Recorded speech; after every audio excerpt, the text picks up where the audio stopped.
प्रधानमंत्री मोदी ने ऑस्ट्रेलिया के मेलबर्न में प्रवासी भारतीयों को संबोधित किया। 30,000 लोगों की भीड़ प्रधानमंत्री को देखने और सुनने पहुंची।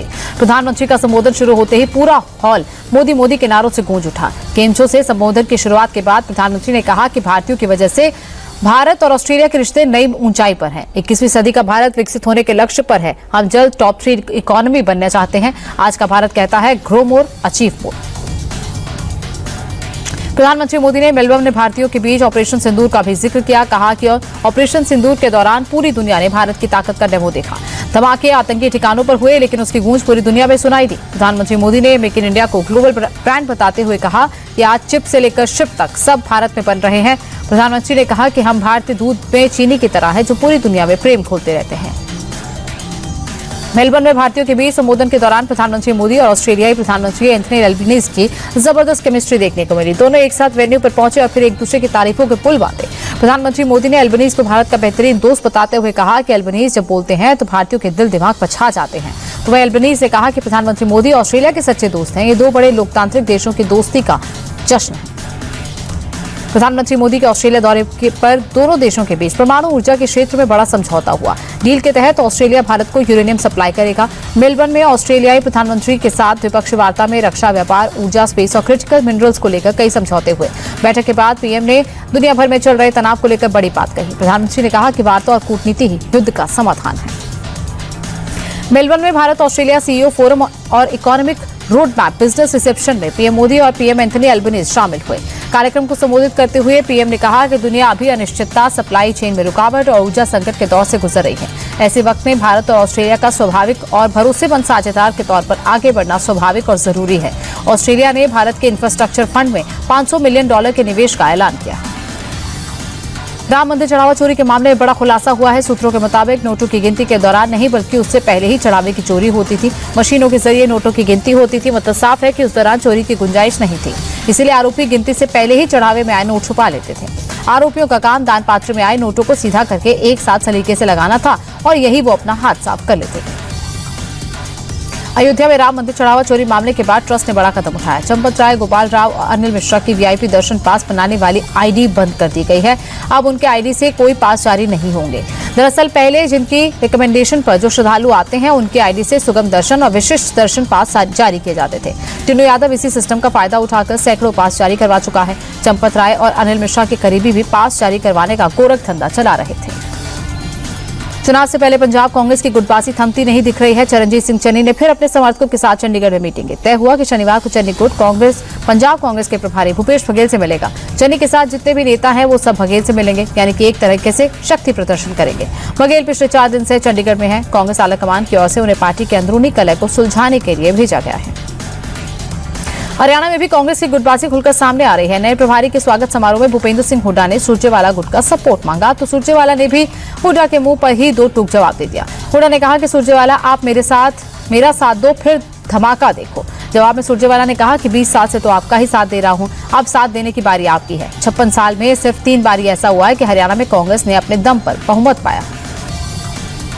मुख्यमंत्री योगी आदित्यनाथ ने बांदा में 710 करोड़ की 229 विकास परियोजनाओं का लोकार्पण और शिलान्यास किया। इस मौके पर सीएम ने कहा, डबल इंजन सरकार के 9 साल में बुंदेलखंड की तस्वीर और तकदीर दोनों बदली है। प्रधानमंत्री मोदी के आने के बाद आशा की किरण जगी। आज बुंदेलखंड बेहतर सड़क और रेल संपर्क से जुड़ा है। हर घर तक पेयजल पहुंचाने और किसानों के खेतों तक सिंचाई का पानी उपलब्ध कराने के लिए बड़े पैमाने पर काम किया जा रहा है।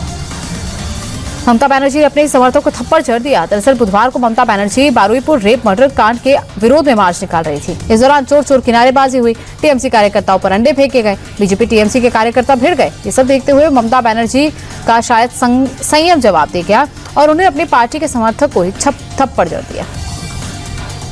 Pune Mumbai expressway missing link project पर सियासत को लेकर सीएम फडणवीस ने नाराजगी जाहिर की। मुख्यमंत्री ने सोशल मीडिया पर उलूल जुलूल लिखने वालों को साफ शब्दों में चेतावनी दे दी। सीधे सीधे कहा कि जिन लोगों को कोई नहीं पूछता वो मुख्यमंत्री को गाली दे रहे हैं। मुख्यमंत्री फडणवीस ने कहा कि अगर किसी ने गलत तरीके से महाराष्ट्र का अपमान किया तो छोड़ूंगा नहीं। इंदौर के चर्चित राजा रघुवंशी मर्डर केस में आरोपी सोनम रघुवंशी की जमानत बरकरार रहेगी। सुप्रीम कोर्ट में अब अगली सुनवाई 14 जुलाई को होगी। तो वहीं आरोपी सोनम रघुवंशी ने सुप्रीम कोर्ट में जवाबी हलफनामा दाखिल कर खुद को बेगुनाह बताया। सोनम ने कहा कि उसे झूठे आरोपों में फंसाया गया है। वो जांच व ट्रायल में लगातार सहयोग कर रही है। बता दें कि मेघालय सरकार ने हाईकोर्ट के जमानत के फैसले को सुप्रीम कोर्ट में चुनौती दी थी। अमेरिकी जांच एजेंसियों ने लॉरेंस बिश्नोई, गोल्डी बराड़ और जग्गू भगवानपुरिया के गैंग को लेकर चार्जशीट दाखिल की है। चार्जशीट के मुताबिक जेल से ही मोबाइल और इंटरनेट कॉलिंग के जरिए लॉरेंस बिश्नोई अपना गैंग चलाता था। आरोप है कि ये गैंग हत्या, गोलीबारी, रंगदारी, ड्रग तस्करी, अपहरण और मानव तस्करी जैसे अपराधों में शामिल था। चार्जशीट में बताया गया कि गैंग की सबसे बड़ी कमाई ड्रग तस्करी से ही होती थी। दिल्ली में बारिश के चलते कई जगह पेड़ गिरने की घटनाएं सामने आई। रंजीत नगर के ए ब्लॉक में अचानक एक बड़ा पेड़ गिर गया। पेड़ गिरने से वहां खड़ी एक कार क्षतिग्रस्त हो गई। स्थानीय लोगों का कहना है कि लगातार हो रही बारिश के चलते पेड़ कमजोर हो गया था, जिसके बाद सड़क किनारे गिर गया। घटना की सूचना मिलते ही संबंधित विभाग की टीम मौके पर पहुंची और पेड़ को हटाने का काम शुरू किया गया। दिल्ली एनसीआर में भारी बारिश से हालात खराब हैं। गाजियाबाद में भी बारिश आफत बनकर बरसी है। घंटों तक हुई बारिश ने बीच वसुंधरा में सड़क पर धंस गई। अटल चौक के पास सड़क धंसने के बाद हुए बड़े गड्ढे में एक कार और एक स्कूटी समा गई। गनीमत हुई कि हादसे में किसी की जान नहीं गई। ईरान और अमेरिका के बीच संघर्ष फिर से तेज हो गया है। दोनों एक दूसरे के ठिकानों पर हमले कर रहे हैं। कुवैत, कतर, बहरीन समेत दूसरे खाड़ी देशों में भी हवाई हमलों के लगातार सायरन बज रहे हैं। कुवैत, कतर में ईरान ने अमेरिका के सैन्य ठिकानों पर ड्रोन अटैक किया। ईरानी सेना के मुताबिक हमलों में कुवैत के पैट्रियट मिसाइल सिस्टम, कतर के अर्ली वार्निंग सैटेलाइट एंटीना और बहरीन में अमेरिकी सेना के फ्यूल टैंक को निशाना बनाया गया।